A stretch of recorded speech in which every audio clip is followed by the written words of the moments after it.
Several players in my D&D campaigns have been inspired to try their hand at running games, and I thought it would help if I created a simple and streamlined list of pro GM tips for new game masters who feel a little daunted and overwhelmed at running their first tabletop role-playing games. I hope you learn a thing or two, and I hope this list and discussion will help you run better role-playing games that everyone will enjoy. The first thing I want you to remember is that you as the game master are also a player of this game, and you are entitled to have just as much fun, if not more fun, than the players. So keep that in mind. You are not a servant to the players. You are not an organic machine cranking out a role-playing game. You are a player at the table. Don't forget that. If you're not having fun, think about why you're not having fun and fix that situation. First thing I'd like to talk about is player agency. As a DM, just let the players do the thing that they created their character to do. Nothing says a waste of time more than playing in a D&D game session, and all of your abilities or spells, whatever you created your character to do, have been completely nerfed either by the DM, dice rolls, or vaguely written game rules, which require more vaguely written errata on Twitter to clarify things. For instance, if your player at the table has built a dexterous acrobat, do they really need to make an athletics check every time they scurry up the rope? Perhaps just keep that athletics check for when they're under duress. Does a professional acrobat like a Cirque du Soleil acrobat fail every time they climb up the rope? No, of course they don't. Does this same Cirque du Soleil acrobat frequently fail tumbling checks when they're performing and zipping around on the floor? No. So why should a D&D character based on an acrobat fail that frequently? Players don't need to roll dice for every little skill that they demonstrate in game. Just let things happen sometimes without dice rolls, and the players at your table will have more fun. A common theme I see in the professionally written modules by Wizards of the Coast are a variety of situational skill checks and ability checks in which the entire narrative of the adventure depends on a character making a single skill check, such as unlocking this door, finding the thing, seeing the map. The authors never suggest an alternative course of action if this skill check fails. This just creates more work for us, the DMs, because the publisher didn't do the work. So this leads me to ask, as written by the authors, if the basic skill check to progress the main narrative fails, does the whole adventure end? Oh well, sorry guys, you didn't make that DC 12 investigation check to find the thing. I suppose the game is over, the Dragon Queen wins. Roll up new characters. No, this is not what the publishers intended. But why put all that extra work on you? Just let the characters find the thing to progress the narrative. I think these skill checks, which lock up the adventure, are just poor game design, and they're stupid. Just let the characters find the thing, especially if this ability check is required to progress the narrative, and we can just go on with the storyline. Why delay the inevitable with silly skill checks? Narration. Let your players actively participate in the narrative. Let them describe the results of both their critical successes with nat 20s and their critical failures with a natural 1. Describing fumbles is equally entertaining as describing the critical successes. When a player rolls a nat 1, I like to say, describe to us what that looks like. By simply allowing the players to do some of the heavy lifting in game with the narration of the mutual storytelling, the result is more fun for everyone. And this technique creates less work for you, the game master. For example, ask the player what their character's magic missile spell looks like. What does the potion of healing taste like? What scents are in the air as your characters enter Phandalin? Sometimes I will ask a player what their character is feeling to give the group a better insight into what is happening. I guarantee everyone will have more fun. When you are the GM, sometimes you just have to be quiet and let the players narrate more often. World building.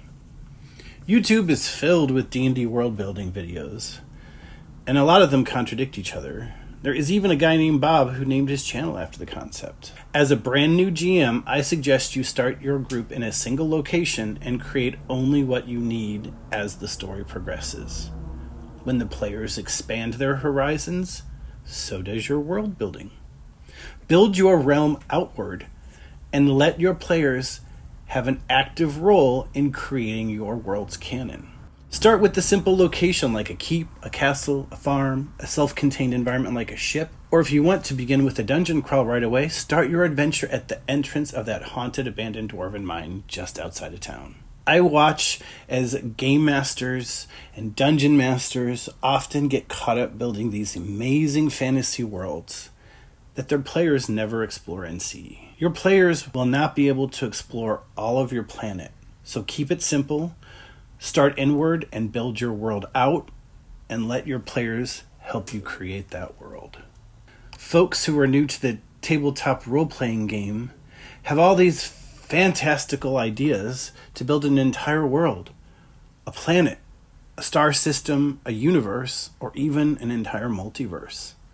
All of these ideas are trapped inside their imagination, and a game like D&D allows this creativity to burst forth. This gives people a chance to share in their creativity when building an entire planet. However, this is a very vast, daunting task, and for us puny humans, it's near impossible goal to finish. And although this is fabulous, trying to create such a massive project can lead to creation analysis paralysis. And the end result is there isn't a lot of actual game time spent in this world with others.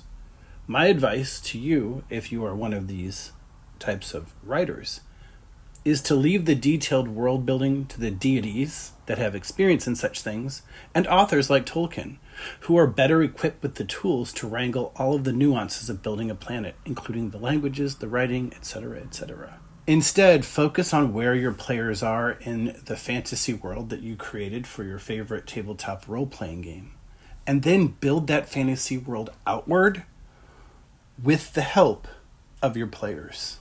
As a DM, you can prep until the cows come home, and I guarantee your players are going to go off the rails to follow an obscure rumor that you mentioned 3 weeks ago last Tuesday, of which you have not prepared. It's Murphy's Law, and it's a constant in the game. There's nothing wrong with it. My question, though, is why do all the prep work when it's not going to be used in the game? The next pro DM tip. At the end of your game session, ask your players where they intend to go next session so that you know exactly what to prepare. At the end of your session, say, hey, what do you guys want to do next? And hold them to it.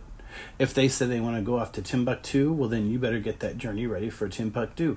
If they want to stay in the dungeon crawl, well, then good. You've got that dungeon crawl already mapped out, hopefully. Continue on. How many times has the game master made a fabulous story arc only to have the player characters decide to do the exact opposite of what they mentioned in game? And the DM's creation just sits there unused. All that wasted time and energy is for naught. It's both a high crime and a misdemeanor that this continually happens, and over-prepping can easily lead to DM burnout. Let me repeat this. At the end of your game session, ask your players what they intend to do next, where they intend to go next session, and this will save you hours of prep time. You're welcome. You, as the dungeon master, game master, storyteller, whatever title you prefer, are going to have to lie by omission and bold-faced lie to your players. Learn how to do this and learn how to do it well. Level up your deception check. When in doubt, just roll a random d6 to throw your players off. The next tip, which completely contradicts the player agency tip, is the illusion of choice. Yes, I said it. The illusion of choice. This can be a lifesaver, and although this advice directly contradicts player agency, sometimes this is a needed tactic. The group often goes way off the rails of the narrative, and you need to gently guide them back into the main story arc. The illusion of choice makes this super easy peasy lemon squeezy for you, the DM. And trust me, they'll never know. Don't use this often, but feel free to use it when needed without shame or guilt. The last tip that I recommend, and this isn't always possible, but try and end your session on a cliffhanger. Much like telenovelas, soap operas, movies, that kind of thing, episodes of Fallout, whatnot, ending on a cliffhanger. It's just cinematic goodness. There's no other way to describe it. Running a tabletop role-playing game session is much like throwing a party. Or if you've ever bartended, it's much like hosting a bunch of regulars at your bar, with the goal of everyone's there to have a good time. So as long as you keep that in your heart, and that's your intention behind the game, you're already 90% of the way there. Good luck, thank you for watching, and have a good one.